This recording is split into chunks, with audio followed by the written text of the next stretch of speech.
मैं अनु तलानमिंज, महिला महाविद्यालय चाईबासा, बीएड विभाग। आज मैं सेमेस्टर 2 पेपर 7 के यूनिट 1 के टॉपिक भाषा नीति पर बात करूंगी। पिछले वीडियो में हमने विभिन्न आयोगों द्वारा भाषा पर दिए गए सुझाव पर चर्चा किया। आज हम राष्ट्रीय शिक्षा नीति पर चर्चा करेंगे।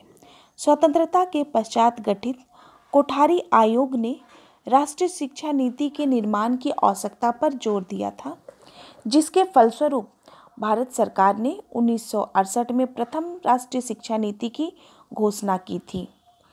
इसके उपरांत 1979 ईस्वी में, 1986 में एवं 1992 में संशोधित राष्ट्रीय शिक्षा नीति की घोषणा हुई। राष्ट्रीय शिक्षा नीति 1968। इसकी मुख्य बातें: हिंदी का विकास करने के लिए हर संभव प्रयास होने चाहिए।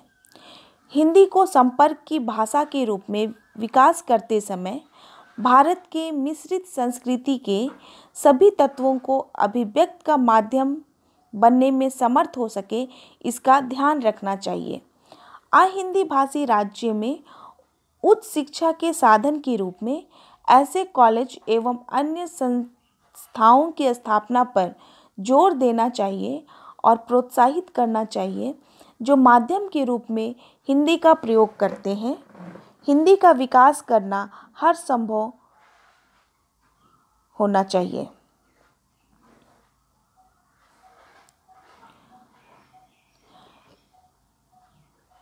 इसमें त्रिभाषा सूत्र को अपनाया गया, जो इस प्रकार है: स्कूल में जो पहली भाषा पढ़ाई जाए वह मातृभाषा हो या क्षेत्रीय भाषा। दूसरी भाषा: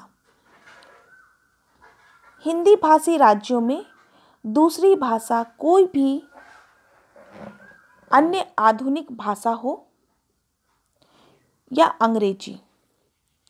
गैर हिंदी भाषी राज्यों में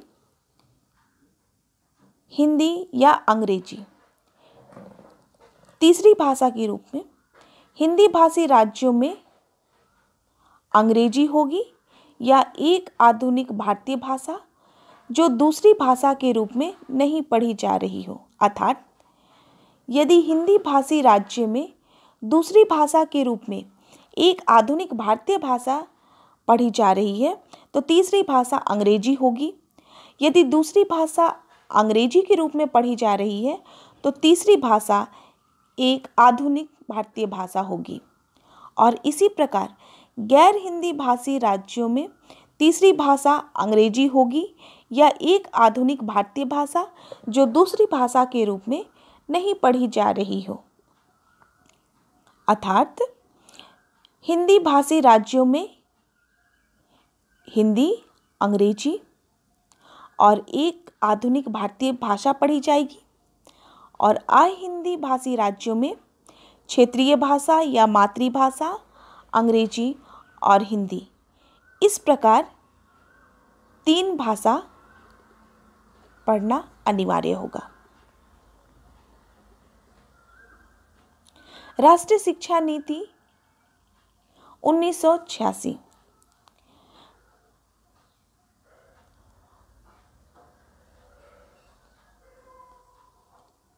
शिक्षा नीति 1986 में त्रिभाषा सूत्र को स्वीकार कर लिया गया। प्राथमिक स्तर पर मातृभाषा को प्राथमिकता दी गई तथा माध्यमिक स्तर पर त्रिभाषा सूत्र को स्वीकार करने का संकल्प दोहराया गया। इस नीति में विश्वविद्यालय स्तर पर शिक्षा के माध्यम के रूप में आधुनिक भाषाएं या क्षेत्रीय भाषाएं अपनाने पर बल दिया गया, क्योंकि ग्रामीण छात्र उच्च शिक्षा प्राप्त करने की ओर प्रवृत्त नहीं हो पाते। इसका कारण यह भी है कि आज भी अंग्रेजी भाषा का प्रभुत्व है। इसलिए इस बात को ध्यान में रखते हुए शिक्षा के सभी स्तरों पर शिक्षा के माध्यम के रूप में क्षेत्रीय भाषा को प्रोत्साहन देने की बात कही गई। हिंदी राज्यों में अन्य भारतीय भाषाओं के लिए और गैर हिंदी राज्यों में हिंदी शिक्षकों की नियुक्ति में केंद्रीय सहायता का प्रावधान किया गया। संशोधित राष्ट्रीय शिक्षा नीति 1992। समिति ने हिंदी को संपर्क भाषा के रूप में विकास करने पर बल देते हुए त्रिभाषा सूत्र को स्वीकार कर लिया। समिति ने अहिंदी भाषी क्षेत्रों के उच्च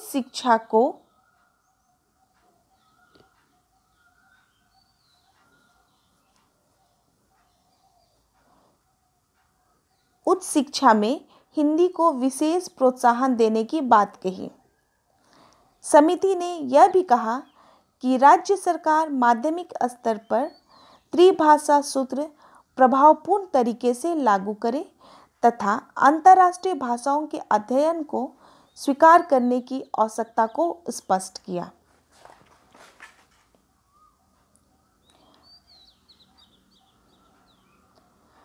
राष्ट्रीय पाठ्यचर्या की रूपरेखा 2005।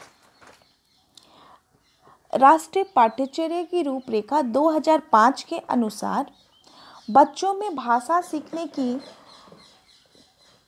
क्षमता जन्मजात होती है। ज़्यादातर बच्चे स्कूली शिक्षा की शुरुआत से पहले ही भाषा की जटिलताओं और नियमों को आत्मसात कर पूर्ण भाषिक क्षमता प्राप्त कर लेते हैं। कई बार जब बच्चे स्कूल आते हैं तो उनमें पहले से ही 2 या 3 भाषाओं को समझने और बोलने की क्षमता होती है। इस पाठ्यचर्या ने त्रिभाषा सूत्र को प्रभावी रूप से लागू करने का सुझाव दिया, जिसमें आदिवासी भाषाओं सहित बच्चों की मातृभाषाओं को शिक्षा के रूप में स्वीकृति देने पर जोर दिया है। प्रत्येक बच्चे में बहुभाषिक प्रवीणता विकसित करने के लिए भारतीय समाज के बहुभाषिक चरित्र को एक साधन के रूप में देखना चाहिए, जिसमें अंग्रेजी में प्रवीणता भी शामिल है। इस प्रकार हम देखते हैं कि NCF 2005 में भी त्रिभाषा सूत्र के महत्व को स्पष्ट करते हुए 3 भाषाओं के शिक्षण का प्रस्ताव रखा गया।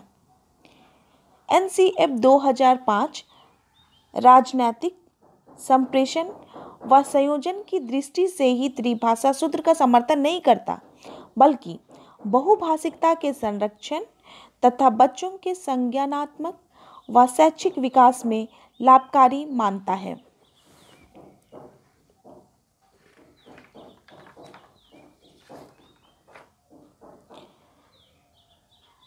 अब हम लोग देखेंगे नई शिक्षा नीति 2019। नई शिक्षा नीति 2019 में बहुत सी ऐसी बातें हैं जिनकी तरफदारी पूर्व की समितियों और NCF 2005 में भी की गई है, जैसे प्राथमिक स्तर पर शिक्षण में मातृभाषा को प्राथमिकता देना। इसके साथ ही त्रिभाषा सूत्र को भी शामिल किया गया है। शिक्षा नीति 2019 के 10वें सबसे प्रमुख बिंदु की इसमें प्राथमिक स्तर पर शिक्षा में बहुभाषिकता को प्राथमिकता के साथ शामिल करने और ऐसे भाषा शिक्षकों की उपलब्धता को महत्व दिया गया है जो बच्चों के घर की भाषा समझते हों। यह समस्या राष्ट्रीय स्तर पर विभिन्न राज्यों में दिखाई देती है। 1 से 5वीं तक जहाँ तक संभव हो मातृभाषा का इस्तेमाल शिक्षण के माध्यम के रूप में किया जाए। जहाँ घर और स्कूल की भाषा अलग अलग है, वहाँ दो भाषाओं के इस्तेमाल का सुझाव दिया गया। बहुभाषिकता को समस्या के बजाय समाधान के रूप में देखने की बात को नई शिक्षा नीति 2019 के मसौदे में प्रमुखता के साथ रेखांकित किया गया है।